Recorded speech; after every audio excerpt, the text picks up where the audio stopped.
yesterday was like training and the regeneration for the guys who played.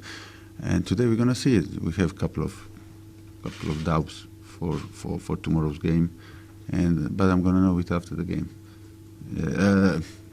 after the training today. Yeah. Valencia could be back. We're gonna see Enner and Kouyaté today, and well, the most of the guys who play, or all the guys who played against Wolverhampton, they are fit and they are not injured. And so if we can add at least one of them who got a little bit of injury in a game against Liverpool, and I'm talking about Kouyaté and Valencia, it's going to be good, yeah. So that was why they weren't involved the weekend, because yeah. they were on. Well, they wouldn't play anyway, maybe, but okay, two of them were, some of the guys, they needed a rest, some of the guys, like two of them were basically injured for that game, but none of the injuries is like a big time, so at least one of them will participate in a game tomorrow night. Yeah. A setback for Manuel Lanzini after he came back is yeah. the same problem. Yeah, well, it happens. I mean, it was one of those injuries that didn't look big when it happened in the first place, day before Man United away game, but it took him out for I think 4 weeks, yeah. And then he played against Southampton and he played against Liverpool. He started, he was really good, and then it came back again. So again, it looks like I don't know, 3, maybe 4 if we're lucky, 3. But he's a great guy. He's very brave. He wants to be back as soon as possible, which is in one hand good. In the other hand, you know, sometimes they say, yeah, I'm fit, I don't feel anything, and then it happens again. So hopefully he's going to be back soon for us. So maybe 3 as opposed to as high as 6, because as high as 6 has been mentioned in terms of weeks out. Yeah, okay.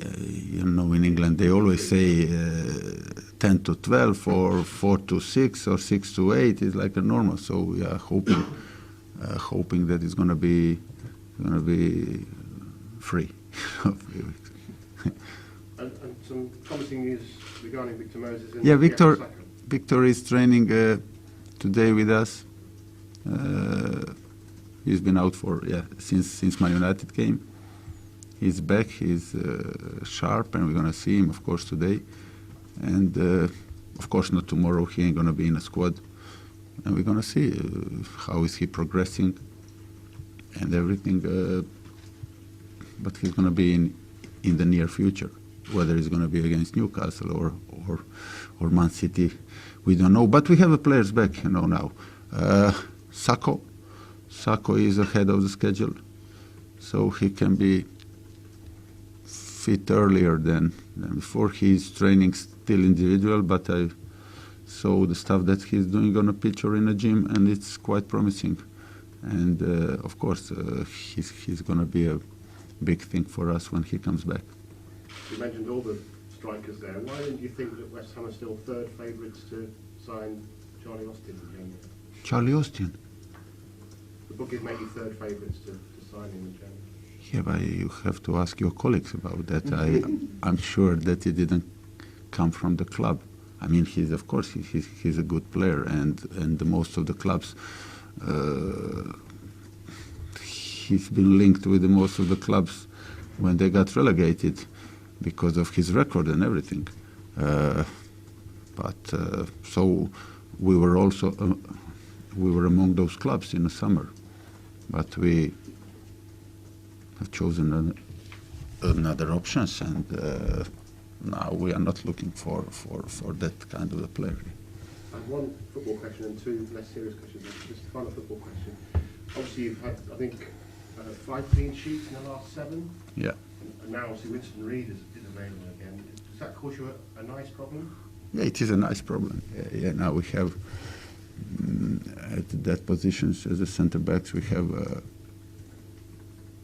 basically 4 players who are, for me, not that they can do the job, but they're really quality players. So it's a good thing for us. It gives us options. It gives us width that we have, that we know that is very important to have in the Premiership. Musical question. One Direction, apparently you're playing in the... I mean, it's a good song, okay, it's a good song, but it's a good song. To be fair, but not mine particularly. Yeah. It wasn't my choice, but I ain't gonna deny that it's a good song and the boys love it, and also I heard the staff whistling it in our dressing room, so it's a good song basically. And on a more serious note, I know it's, again, potentially not your style of music, but a word about David Bowie, who making all the money. Just an admirer of his?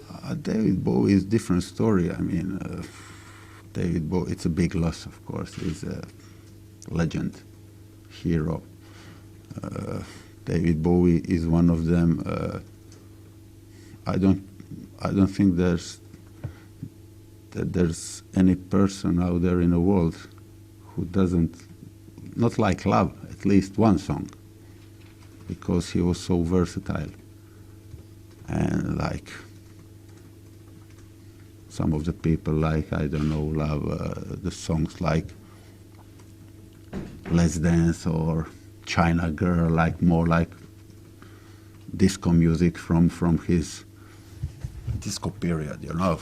To be fair, I prefer his early stuff like Ziggy Stardust and all that, and that was basically, is and is going to be brilliant like years after years. It's a massive loss for music. Thank you. Yeah, cheers. Premier League? Eddie Howe has mentioned that the next 2 weeks could define Bournemouth's season. Given all the teams around you at the moment in the table have got European fixtures, perhaps cup replays, how much do you think the next 2 weeks are going to define your season? Well, I don't know. Well, define. I mean, they said the same thing about Christmas period, and they said the same thing at the beginning of the season. You know, they say now you have to start well. Then comes September, you say, yeah, now we have to continue. Then fixtures in I don't know, November, they say now it's the time. It's going to define the season, and then Christmas period, and now it's January. So the league is like that you can't have a bad couple of weeks any month in the season. So also this, I mean, every game is crucial because the league is so demanding and it's so tight, and every game is difficult. So it comes for these 2 weeks as well. Do you feel that playing Bournemouth right now is perhaps a bad time because they've had a good run? Well, they have a good run, but we have also a good run. I mean, they're a really good side. They are the side that they are for a long time together. They are playing together. Then they have the same manager. They have now they added a couple of players that they really need. They're playing good football, and the biggest thing for me about them is that you can see that they don't have that negative kind of a pressure. So I have a feeling they came into the league, they got promoted, and of course it's very important for them, for the club and everything, to stay up, but they are enjoying it.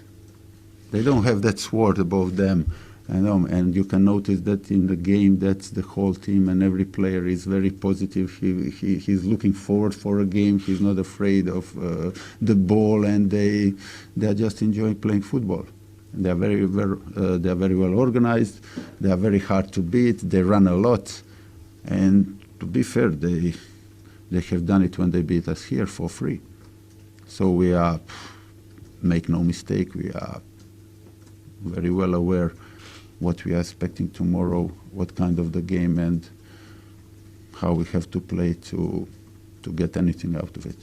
Final one from me. Eddie Howe, as you mentioned, has made a couple of signings. Are you staying quite resolute on the fact that West Ham won't be signing any players? I said then, and I'm gonna say it now. Only something exceptional comes, then we're gonna sign. We are, of course, we are monitoring the situation. We might sign. Whether it's gonna be long-term or loan, we're gonna see. But for me, much more important thing is the players that we have to stay fit. And that's it. How influential do you think those new signings that Bournemouth have made will be for them over the next part of the season?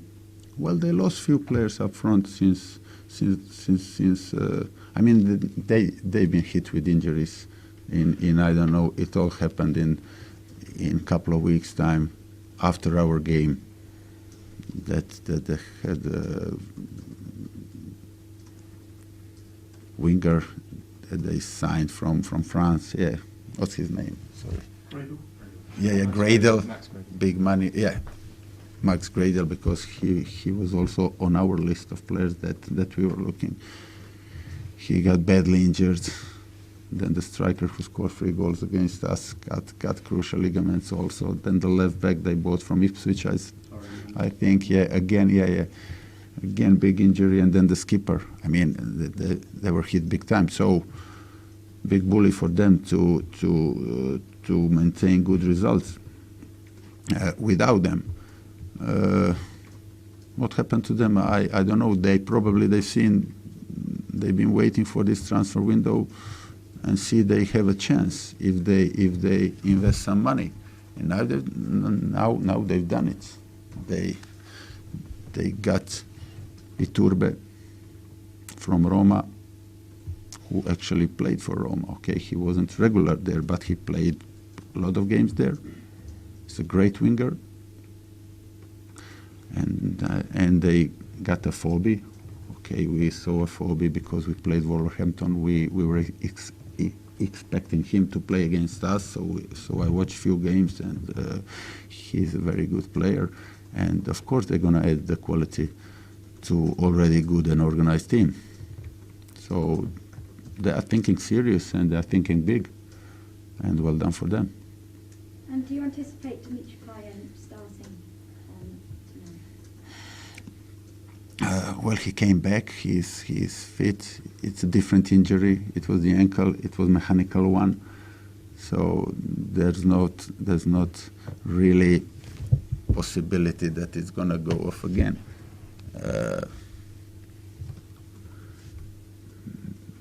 He came on and he's looking really good and sharp. He's fit. I also think he's a natural fit player, and it's about time. And I think 99% he's going to start tomorrow.